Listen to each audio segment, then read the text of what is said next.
Lately, I've been thinking about what a range of expressions English has for conveying that an undesirable turn of events has occurred, and specifically with the verb go with other elements after it. Let's categorize them by semantically and by structure. In terms of expressions having to do with downward movement, we have go down the drain, go down the tubes, go down the toilet. And go south, go downhill, go under.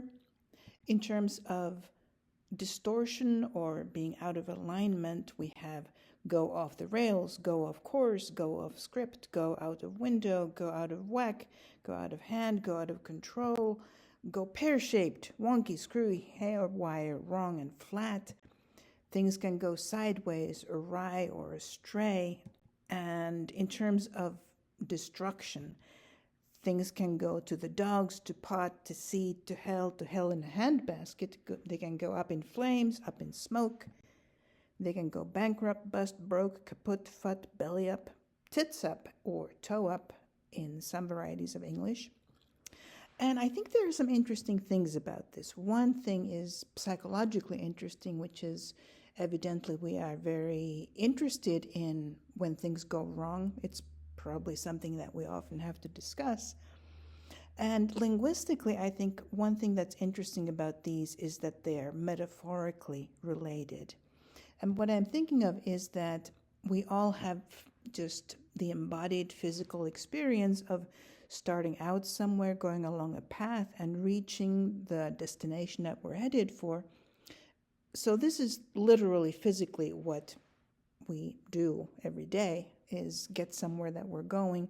And then metaphorically, we understand things that are actually not literally movement in the same terms, so that we can still think about things that aren't motion in terms of a source and a path and a goal. And in the case of these expressions, the goal is something that you don't want. And if you were to think more systematically about all the things after the verb go, even if they are initially something that doesn't seem obviously bad, such as go south or go sideways, we can also see that metaphorically all those things can be understood as being evaluated negatively.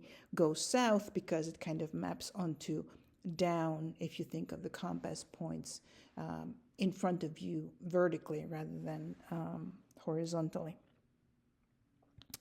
So to sum up, there are a great many expressions with the verb go and something after it that means go wrong, and they are metaphorically related to each other in a coherent way. And I have some questions that I don't know the answer to, but are interesting to think about. Why do we need so many? So even if we need to often talk about things having gone wrong, it seems that we keep needing more and more of these expressions. Why would that be? Maybe just for fun, but generally I like to hold to the principle that whatever we have in language is there for some functional reason. I'm also wondering, when we do come up with new expressions for saying that something has gone wrong, are these easy to interpret because of their metaphorical basis? And are they also easy to interpret for people who speak English as their second or third or fourth language? And what about other languages? Are there other similar expressions? And if so, are they semantically in similar categories? Are they structurally similar or different? So those are my questions.